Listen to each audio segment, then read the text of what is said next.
My husband's best friend's son is getting touchy-feely with my daughter, and that wouldn't be a problem, but I think my husband is his father, so I don't know how to prevent them from going full-on Alabama. Posted by you/Psych Factor. This began as a dark, intrusive thought that I could never shake off, and over the years, it has bloomed into a poisonous flower that infects my entire psyche.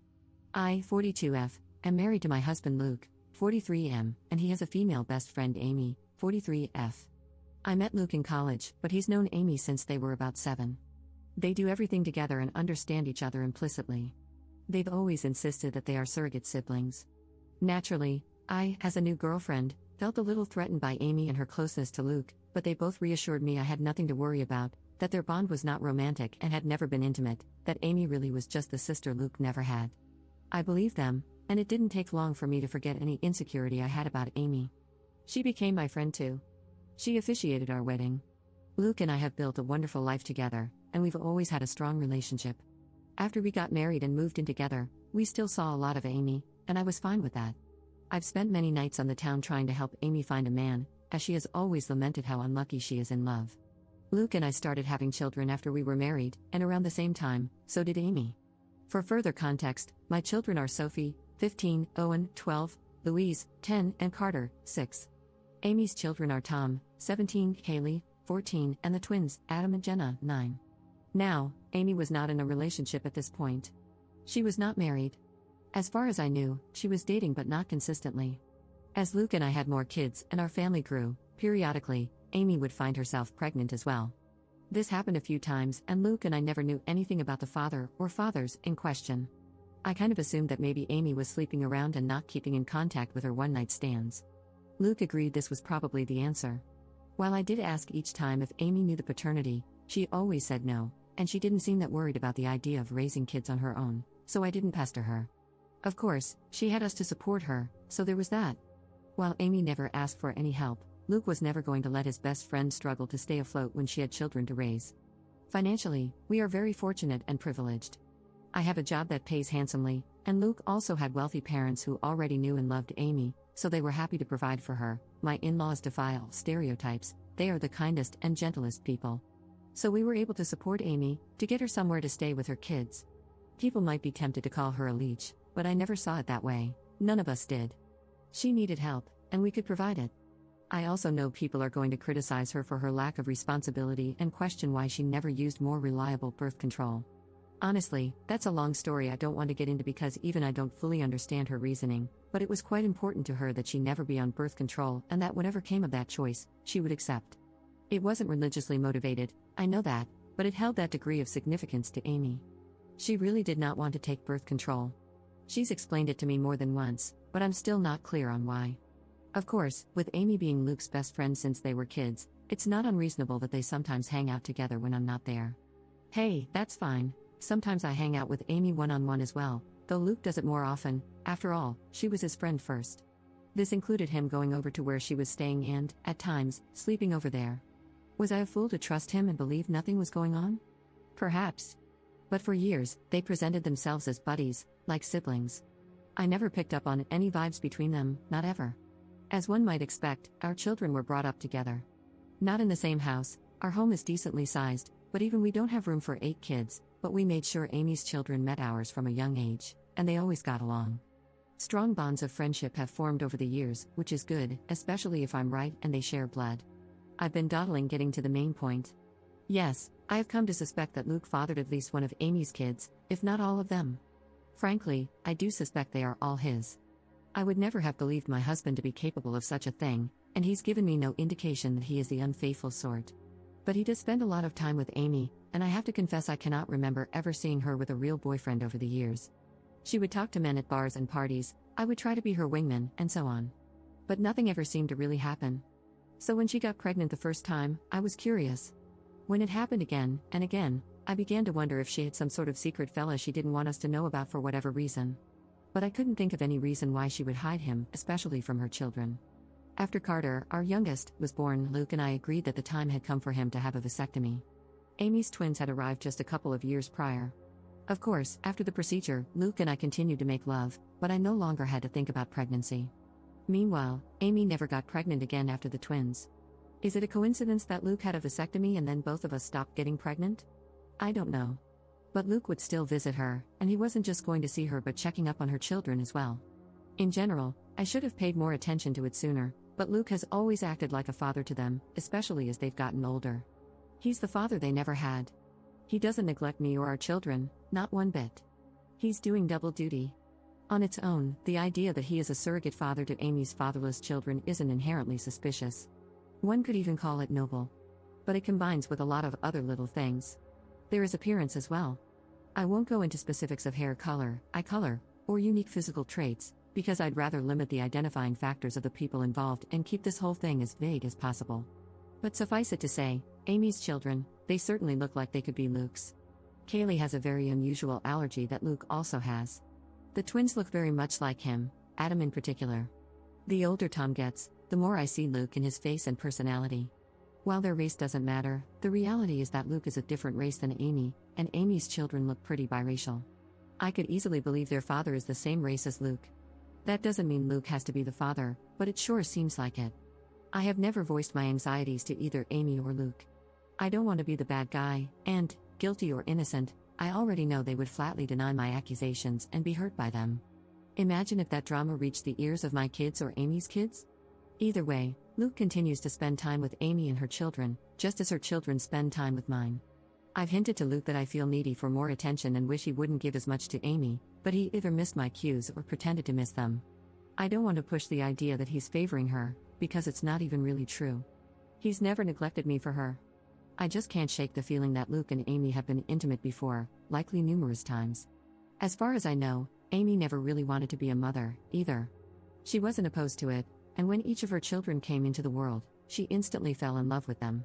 But motherhood was never really a major part of her life plan or identity. In the grand scheme of things, when we would talk about the future, she would sometimes mention a husband and children, but it never seemed like something she had her heart particularly set on. So, I don't think this is a case of Luke just giving Amy children. I doubt that was the motive for the infidelity, that would have been a side effect. I've been letting this go and turning a blind eye for years. It was a dark thought in the back of my mind after Kaylee's allergy was discovered, but I dismissed it. It got worse after the twins were born, but again, I dismissed it. When Amy stopped having babies, I wanted to feel reassured by that. But Luke had gotten a vasectomy, so if anything, that made my anxiety worse. There have been nights when I wished the twins were younger, that they had come along after Luke's procedure. It's been twisting me into knots for a long time, but I don't want to be the one who rips our family apart, especially since, technically, I could be wrong. Except now, I'm very afraid, because in the last few months, we've had a new development in our kids' social circle. Tom, Amy's eldest, asked Sophie out. Sophie, my eldest. She's really blossomed over these last few years and has become quite the outspoken beauty, so I'm not shocked to see she's getting male attention, but Tom asking her out completely threw me.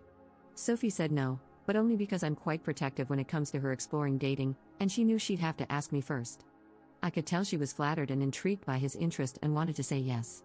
She approached me to talk about it. Bless my girl, she did everything right. I think she expected I would see things her way and agree that she could date Tom. Much to her surprise, I very firmly said no. That caused a bit of conflict. She didn't even want to date him that badly, she just couldn't understand why she wasn't allowed to. And I couldn't explain it to her. All I could come up with was, he's too old for you, which he is, but it's not really about that. When Amy and Luke heard, I was so curious to see what their reactions would be.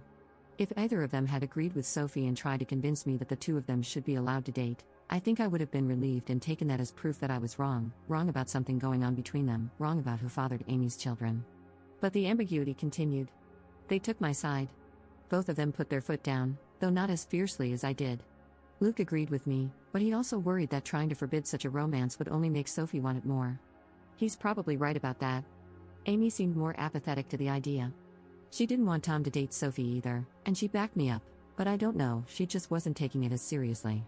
She seemed to think it was a fleeting crush. Well, it wasn't. In the months following those conversations, Tom has spent more and more time with Sophie.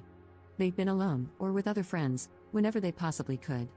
It's become abundantly clear that Tom is crazy about Sophie and wants to be with her, and he definitely wants to be physical. I've been watching them like a hawk and have noticed his eye wandering many times.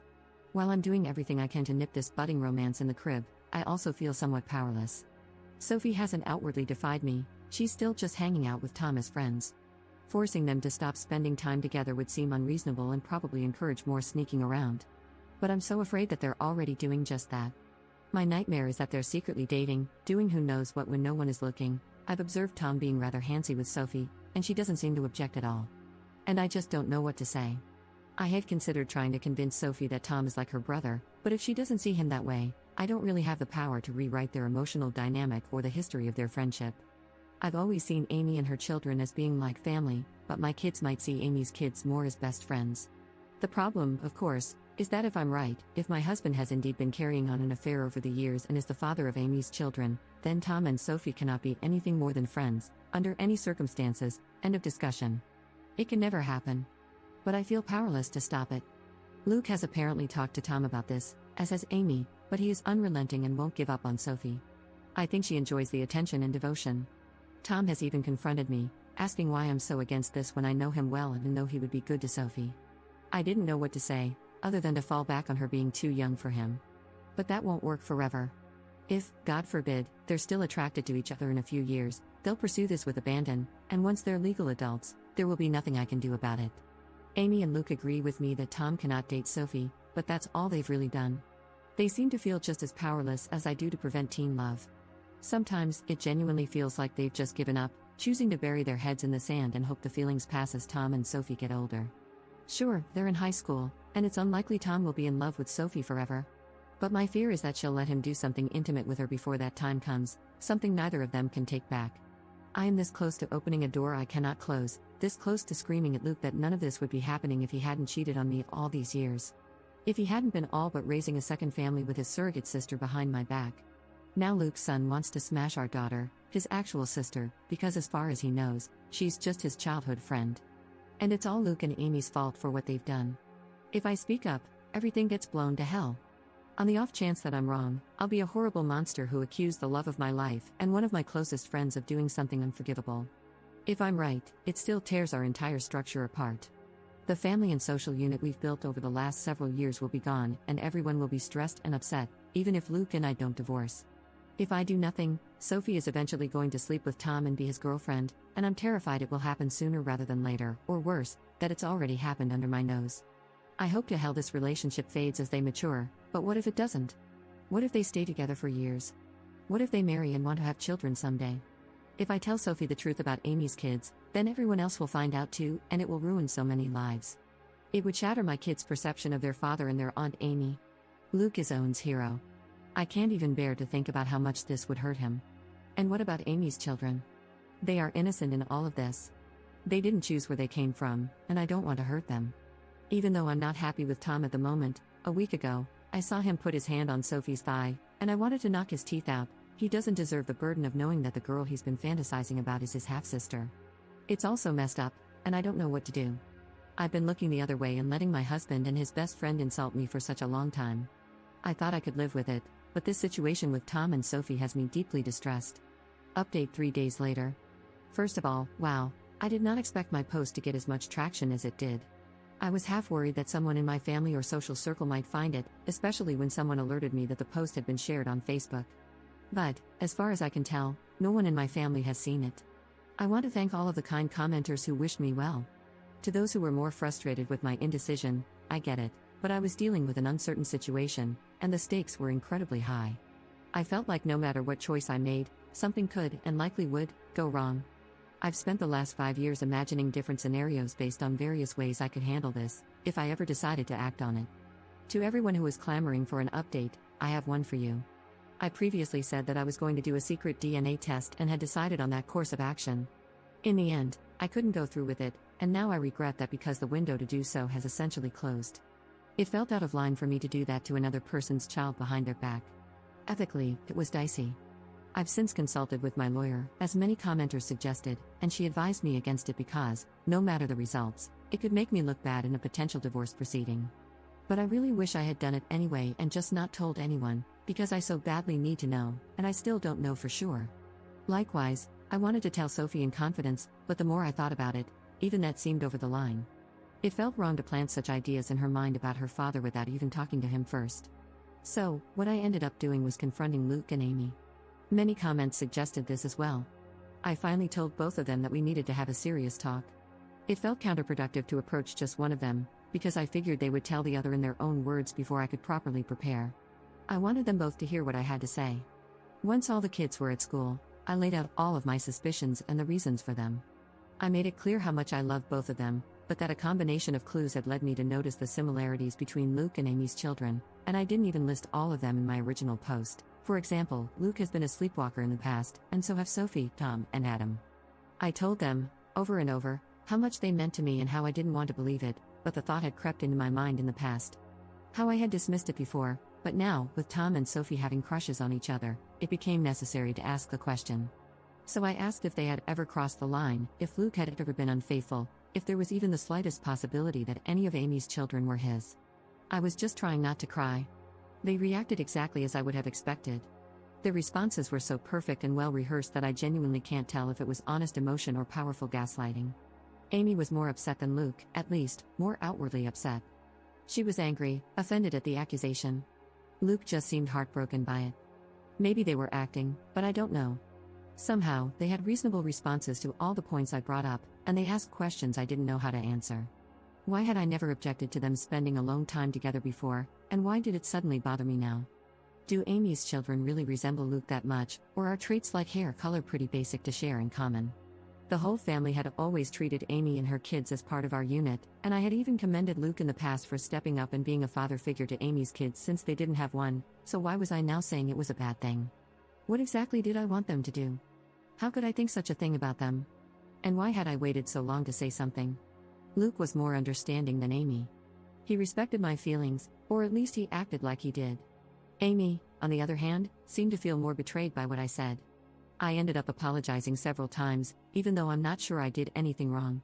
Luke also apologized for anything he'd done that might have made me think he was unfaithful.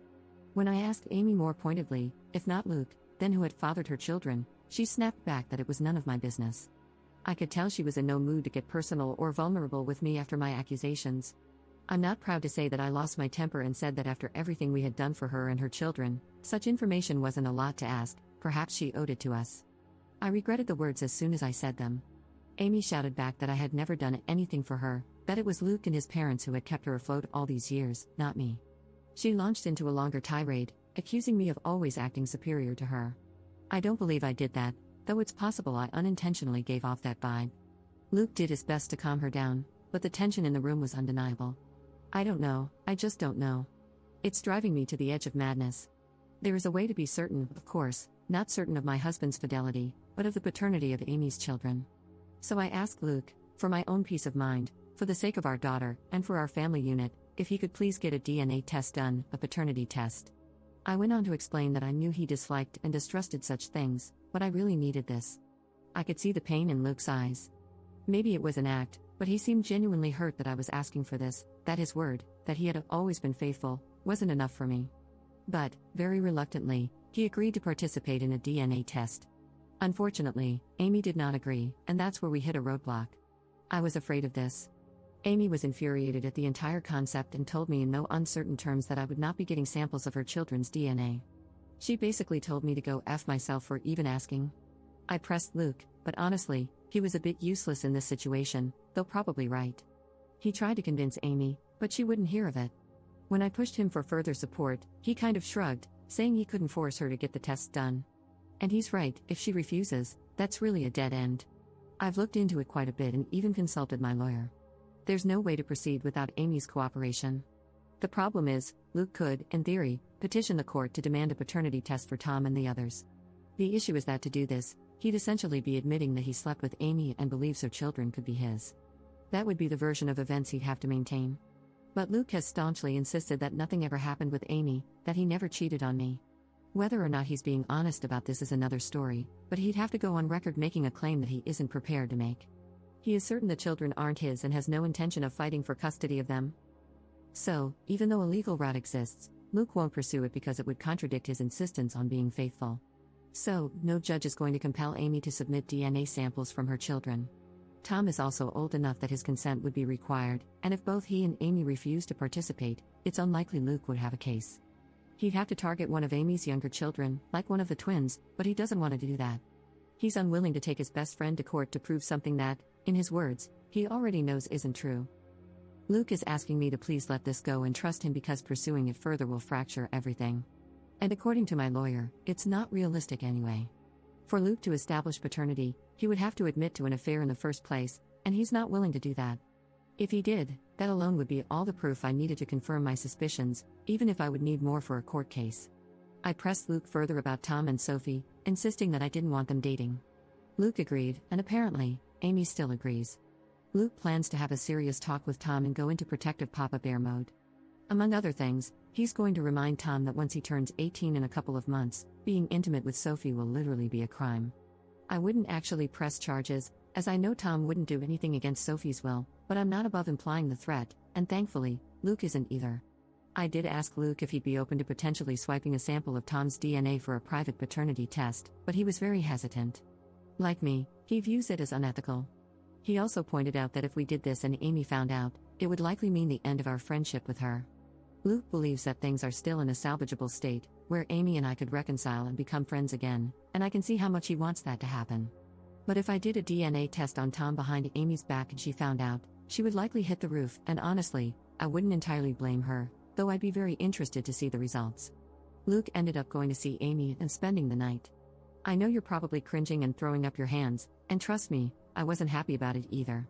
That was a very long conversation. But he was adamant that he needed to perform damage control, so they spent the night together, with Luke insisting that nothing happened. I didn't sleep a wink and kept texting him for updates. From what I can gather, Amy will cool off, but she needs some time. When Luke and I talked things over the next morning, it was an emotionally fulfilling conversation. We ended up agreeing to take the kids, our kids, not Amy's, to visit their grandparents for a few days.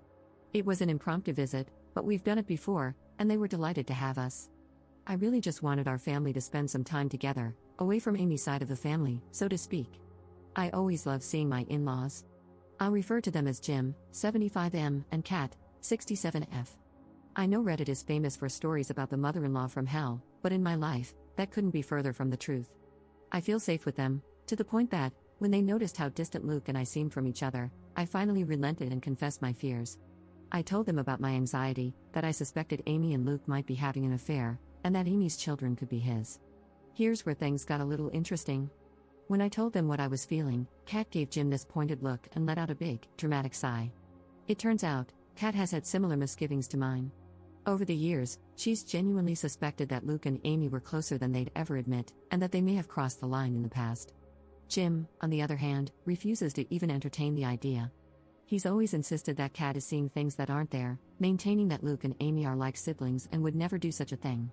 Kat thinks his stance is naive, pointing out that even though she and Jim had taken Amy in and loved her like a daughter, that doesn't mean Luke viewed her as a sister, or that Amy viewed him as a brother.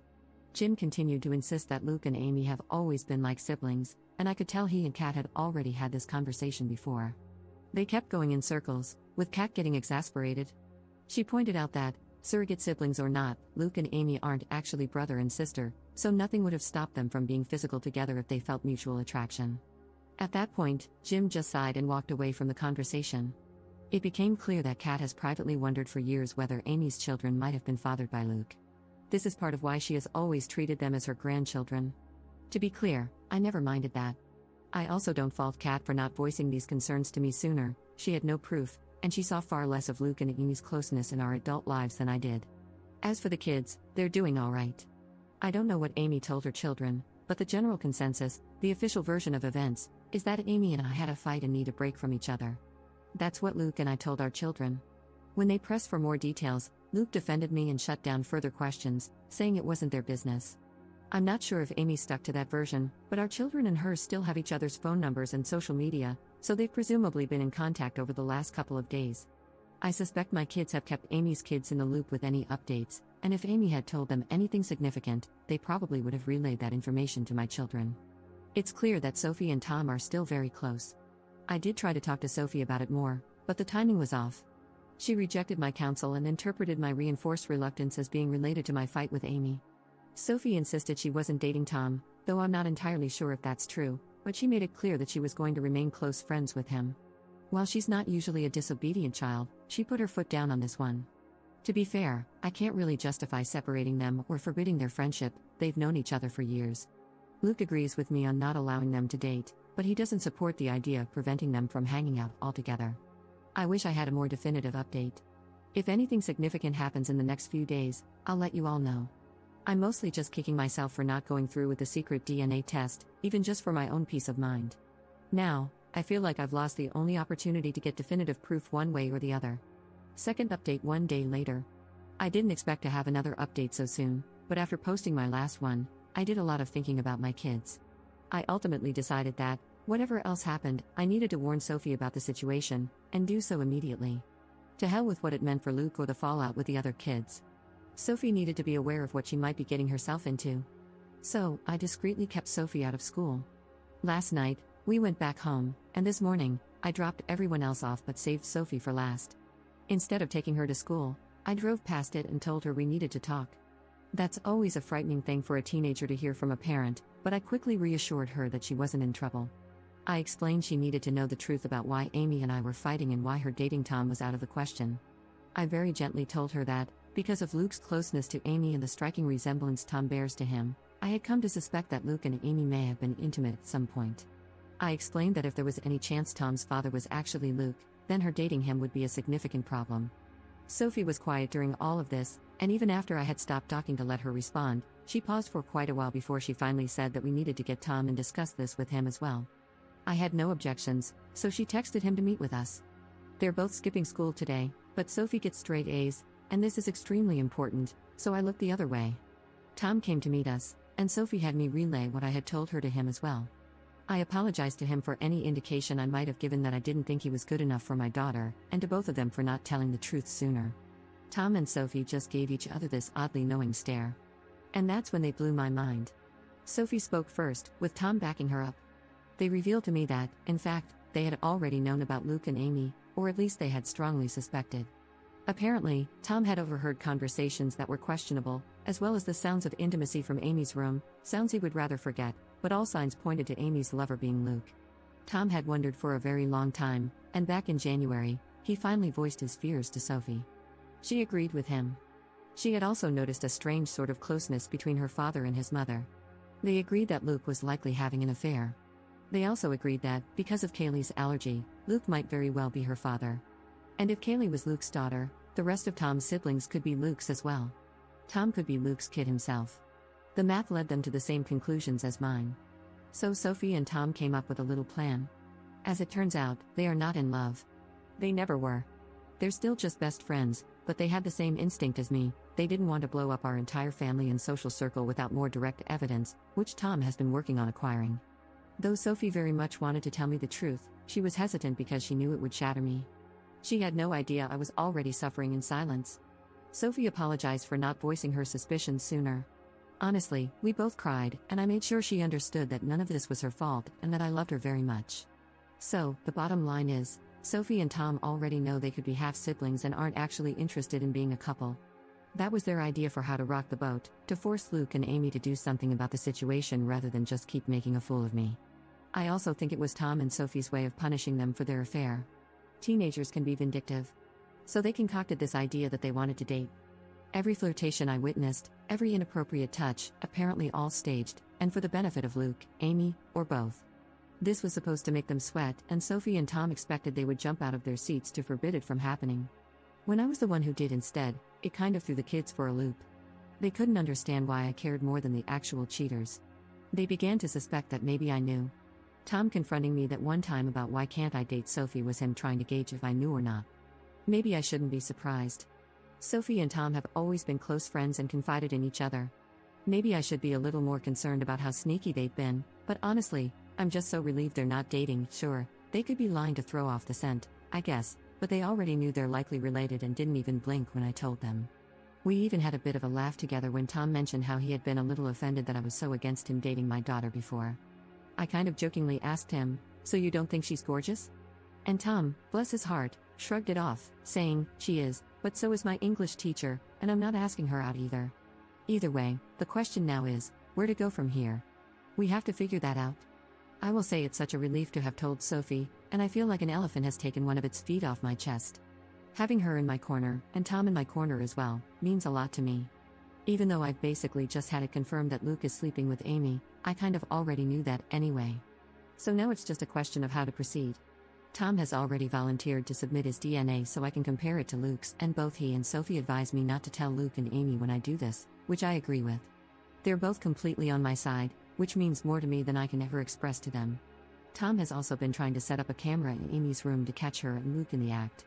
Sophie told me flat out that I needed to divorce her dad, and hearing that from my own daughter made it clearer than it's ever been. She's right. Third update 2 days later. First, a few points to address from the comments. I don't have any DNA test results back yet. That can take weeks. But now that I know Sophie is in no danger of dating a relative, the pressure is off. I'll get into this momentarily, but it frankly no longer matters if Luke fathered the children. I highly doubt my father-in-law is having an affair with Amy. At worst, he might know, or even just suspect, the truth about Amy and Luke. But it's also possible that he just refuses to believe they would do such a thing. I've been vague about details for privacy, but to put it very simply, Jim and Amy are both pretty white. Kat and Luke are not. Had Jim fathered Amy's babies, they would look different than they do. Nevertheless, I do have an update. First things first, I discussed this in the comments, but our little team has, supposedly, recruited my mother-in-law. I say supposedly because Sophie and Tom were going to talk to her about getting help with submitting the DNA test and, at the advice of my lawyer, I am staying out of the process. Officially, I told Sophie not to do it, and she said she wouldn't. My mother-in-law hasn't contacted me about it either, though we have been in touch. I'll get into that more in a moment.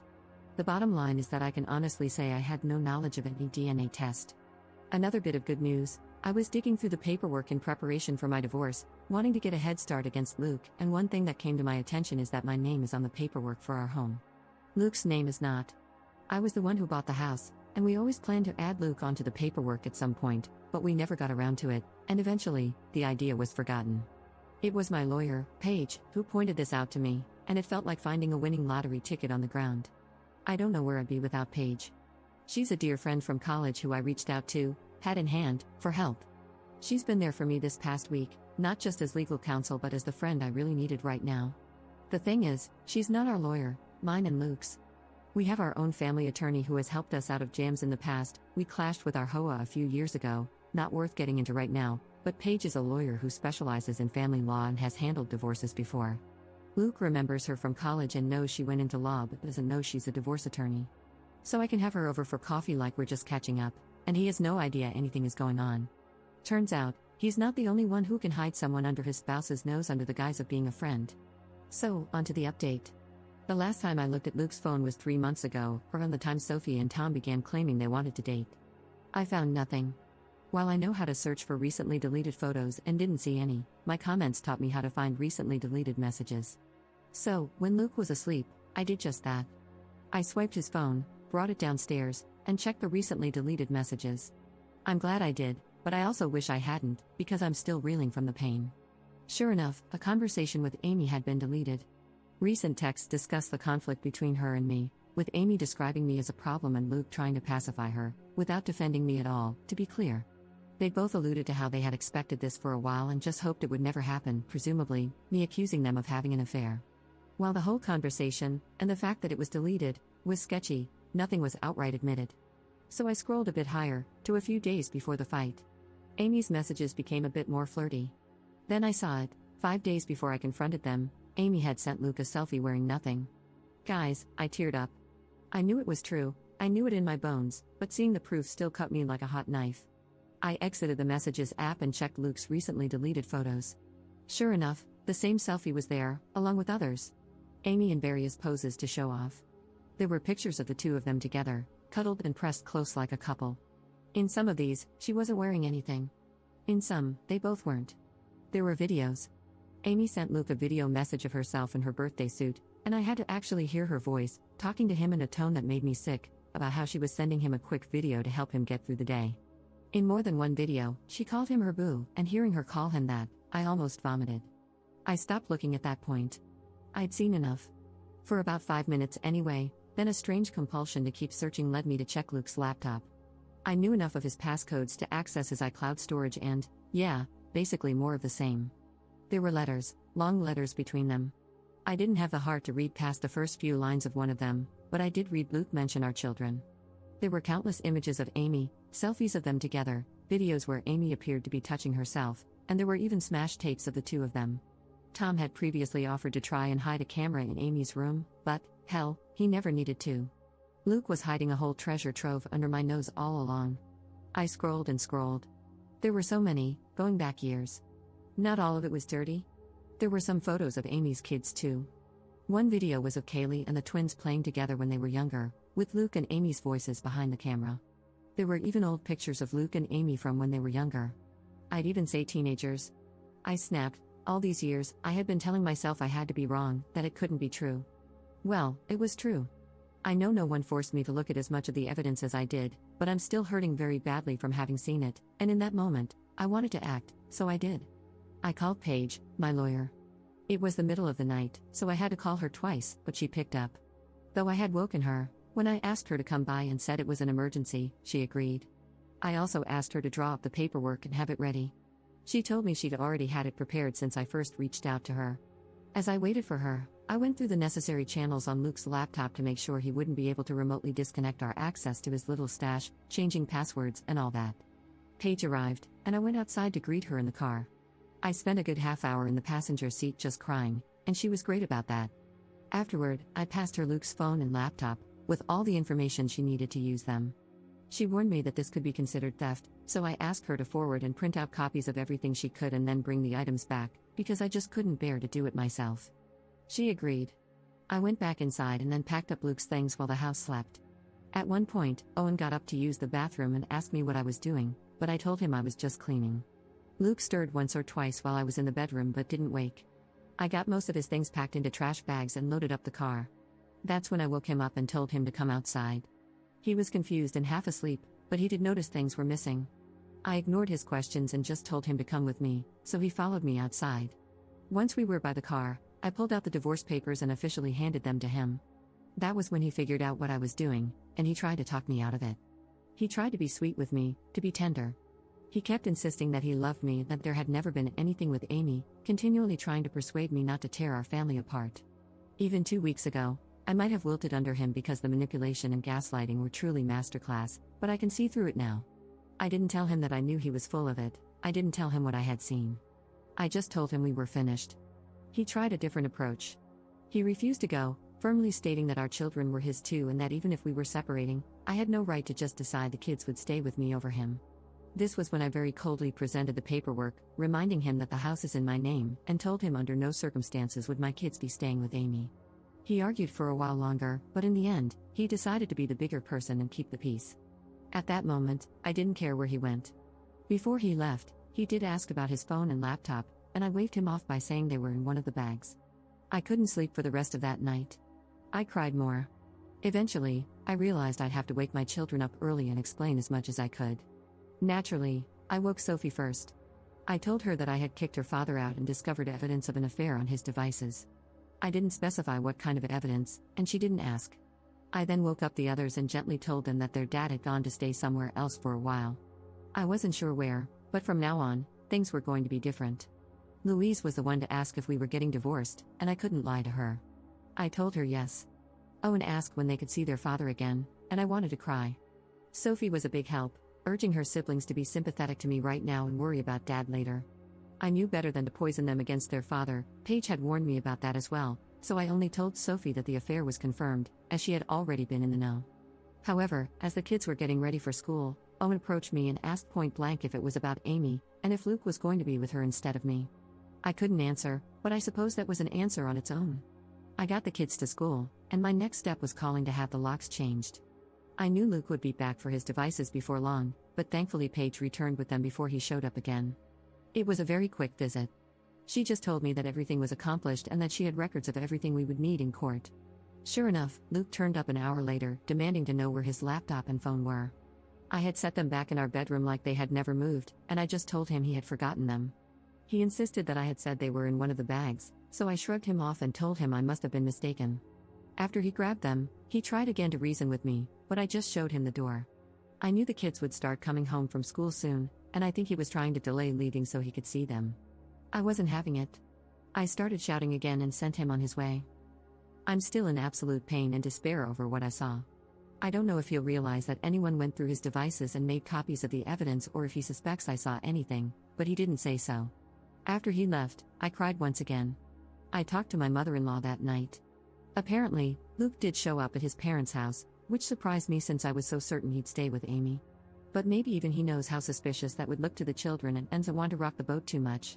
Maybe he knows I'm more likely to let my children see their grandmother than Amy at this point, and he wants to see them to give his version of events. That is not happening. Kat already shared the version of events Luke told her and Jim. He claims I'm having some kind of mental breakdown, that he wishes he could help me, but my paranoia is causing me to lash out and turn violent. I was never violent, I shoved him away when he tried to hold me, that's all. What's so hilarious is that he didn't mention Amy at all to his parents. He didn't even frame it as me falsely believing he was having an affair. Even though that's his story when talking to me, he left Amy out of it entirely when talking to his parents. Kat noticed that. She believes me. Jim doesn't know what to believe anymore. According to Kat, he seemed very troubled by what he heard from all sides. As for Amy, she's been radio silent. Tom has told Sophie that she's acting like nothing is wrong but is clearly stressed out. When her children ask, she makes similar claims, that I'm having some kind of emotional or nervous breakdown and pushing her and Luke away. She doesn't mention anything about my accusing them of an affair but still puts it all on me. Amy hasn't reached out to talk to me directly, and I haven't tried talking to her since our big argument. I haven't told my kids much, just that I'm having disagreements with Luke and Amy, though I made it very clear it's not a question of my mental health.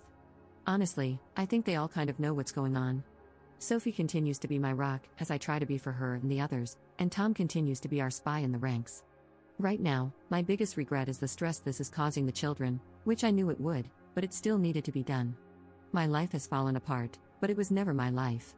Fourth update 6 days later. In my last post, there were several criticisms toward Paige.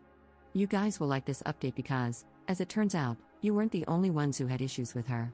Regarding the deed being in my name, it's not an absolute hook, line, and sinker, but Paige is convinced that, combined with the fact that I've been the one paying the mortgage, I stand a very good chance. It could be interpreted as common marital property, but I'm going for primary custody with supervised visits anyway. I'm playing hardball. Some also question whether I should still be posting these, but as long as it's anonymous, I'm in the clear. It doesn't matter if someone who knows me could figure out I posted this, I haven't used any real names or revealed my location, or anything like that. As for the laptop, even Paige admitted that was questionable, but technically I gave her permission, and she was only doing what I could have done on my own. I just really didn't want to go through all of that content myself. As for the divorce papers, Paige had them filled out after I first contacted her. My serving them to Luke was more ceremonial. She still contacted him later to officially serve him and request his lawyer's details. But before he could respond, I had already done something a little sneaky. I reached out to our family attorney, the one who had always represented both me and Luke during our marriage. Let's call him Zach. He helped us out of a jam with the HOA a while back. Contrary to some of the comments' suggestions, I can't just go around consulting every lawyer in town to lock my husband out of hiring them. That's considered bad faith, and judges don't look kindly on it. However, this was Zach. He had been our attorney for years, and I felt I had just as much right to him as Luke did. And I got there first. So, I was able to secure our family lawyer, Zach, and met with both him and Paige. And wow, do they not like each other? Zach brought up some of the same concerns mentioned in my comments, arguing that some of Paige's actions were in the gray area and urging me to hire him instead for the divorce. This caused a bit of tension, as Paige specializes in family law, and this is her expertise. So, I've decided to consult both of them moving forward. Interestingly, Zach actually thinks it's a good thing I made these posts, as they can't do much other than prove my sanity when Luke and Amy try to argue otherwise. Overall, I am doing better. I've been talking to a friend in real life, the mom of one of Sophie's friends. I also have therapy scheduled for myself, and I intend to look into family therapy as well. When my kids ask what's going on, I simply tell them that their father and I are having adult problems and it's nothing they need to worry about. That worked for about a day. Sophie warned me they were planning to confront me as a group, and they did, asking if Dad had cheated on me with Amy. Clearly, they've been talking about it, and maybe they've been wondering for longer than I anticipated. Even though I have absolute proof, I was hesitant to tell them as much, and let me explain why. I wouldn't tell them about the explicit content I found. I would simply say I discovered messages between Luke and Amy revealing their affair. But, with the exception of Sophie, I know they wouldn't be satisfied with that. Carter, curious little sweetheart that he is, would likely want to see the messages himself. So instead, when my kids asked me directly if their dad had cheated on me, I simply said, I believe he did, yes, with as much sincerity as I could muster. I think they believe me. Tom and Sophie are texting nonstop, and from what I can gather, there's doubt among Amy's children as well. They seem to question whether this is really about me losing my mind or about their mother being too close to my husband. I think it's slowly sinking in for poor Jim that what he didn't want to believe is very much possible, and it's happening. I haven't shown him or Kat any of the letters or anything like that. Since they're hosting Luke, I haven't had much contact with them at all, but I did have one phone call with Kat where we wished each other well, and that was nice. In the background, I could hear shouting, and though Kat quickly went outside, I caught what sounded like Jim shouting at Luke. Jim never usually shouts, he's the calmest man I've ever met, so in a way, I'm worried about him, but I'm also relieved that the wool is being pulled from his eyes. According to Kat, Luke is still staunchly denying everything. He was pretty upset when he found out I had poached Zach, though, which gave me a bit of grim satisfaction. The test results came back. Sophie and Tom tested their DNA against each other to see if they truly are blood siblings. Here's a surprise, according to the test, they're not. They don't share any DNA. To everyone who believed Jim had fathered Amy's babies, here is definitive proof that he did not, because the test would have revealed that too. But I never believed it anyway. Sophie has her doubts and wonders if the results were faulty and if we should take another test to be absolutely certain, but I'm not really worried about that. I'm more confused than anything. I was so certain Tom had to be Luke's son. He was too. Now he doesn't know what to think, and I don't either. I obviously now know the affair happened and lasted years, and I know from the letters that Kaylee is Luke's child, or at least both he and Amy seem to believe she is, which confirms they were intimate 15 years ago. Now I'm just wondering for Tom's sake, who, if not Luke, is his father. He does kind of look like Luke, but that might just be coincidence. In general, everything was quiet for a few days, until it wasn't. Until she finally showed her face, my best friend Amy. I'm so happy I installed Ring cameras everywhere, as you are about to understand. Sure enough, Amy turned up on my doorstep and asked to talk. She had a relaxed demeanor and did not raise her voice. Assuming she was approaching me on Luke's behalf, I told her that I wasn't interested in talking to her and to just go away. She did not leave, but she didn't make a scene either. She persisted in telling me we needed to have a conversation. The kids weren't home, and I did have cameras inside. I was also recording her on my phone and being discreet about it, so eventually I relented and let her in. I don't know if she realized she was on camera. We sat down on the couch, and she instantly got into the reason for her visit. Turns out, she and Luke know, or suspect, that I procured damning material from his laptop. Amy accused me of going through his devices and told me that anything I found was not my business and that I needed to delete it. That was all she had to say.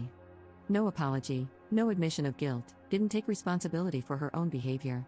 Hell, she might have known I was recording her, because she didn't even directly acknowledge what the sensitive material on Luke's laptop actually was. So I confronted her, letting out some of my anger. I asked how she could have the nerve to make demands of me. I asked her why she and Luke would do a thing like this in the first place. Why had they seen fit to spend all these years betraying me? I posed the question that I'd been wondering about for a long time, and as I expected, I got no answer. Literally, Amy didn't seem to really hear me even as I confronted her. She seemed like she was stressed, panicked even, but she was keeping it under wraps. She ignored my questions and accusations and just kept telling me to delete whatever content from Luke's laptop that I had. She said that if I wanted to divorce Luke, that was my call, but not to drag her into it. Oh, that made me so mad. I kept my temper, but I did snap back that she was already very much in it. Amy just kept repeating herself, telling me to delete whatever I found, so I just refused. I asked her, point blank, why I should. Why did I have any reason to? Amy got more aggressive, raising her voice. She was trying to intimidate me, but I held my ground. She told me that this wasn't about me and that I needed to just do as she said, that it was very important. So, I asked again, why? And yet again, she would not answer. So I asked her if Luke had sent her to do this or if she had shown up on her own. No answer to that either. It was like talking to a brick wall. So I asked her to leave. Just as I'd been afraid of, she wouldn't go. She refused to leave until I had deleted everything I'd found in front of her. I couldn't help laughing. I told her no, that wasn't going to happen. This was where I could see her starting to freak out more. In another moment, she got up, ran into the other room, and grabbed my laptop. Before I could stop her, she smashed it on the floor. I really don't know why she thought that would work or get her the outcome she wanted. I think she was just panicking. Obviously, I still have everything, except now I need to buy a new laptop, and sadly, she did this out of the camera's frame, but it's fine. All of my important files are backed up, and at that moment, I was more concerned that Amy would do something else drastic. She looked like she was going to have a breakdown. I tried again, very calmly, to tell her that she needed to leave or I would call the police. She refused again and just kept repeating her demand that I drop this whole cheating angle and divorce Luke without trying to argue that an affair took place.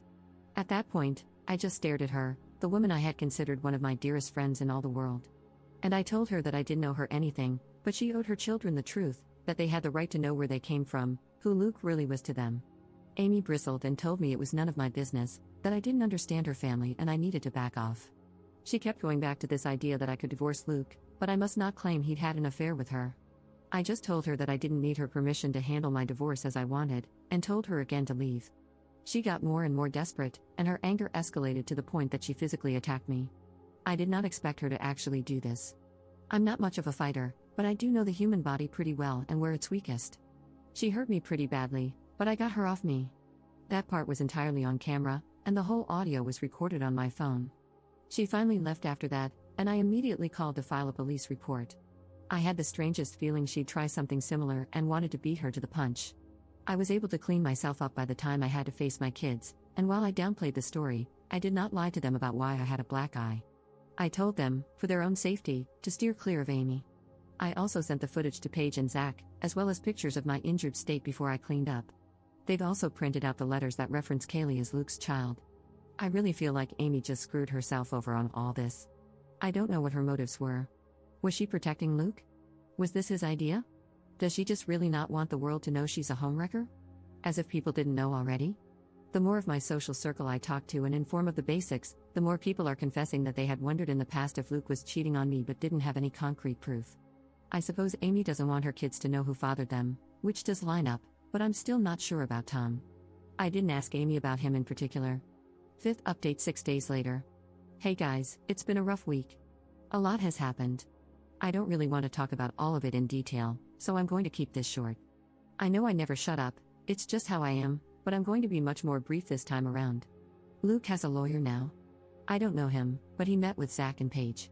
To everyone saying I should have Amy arrested, I probably could have if I had shown the police the video. Instead, I just sent it to my lawyer.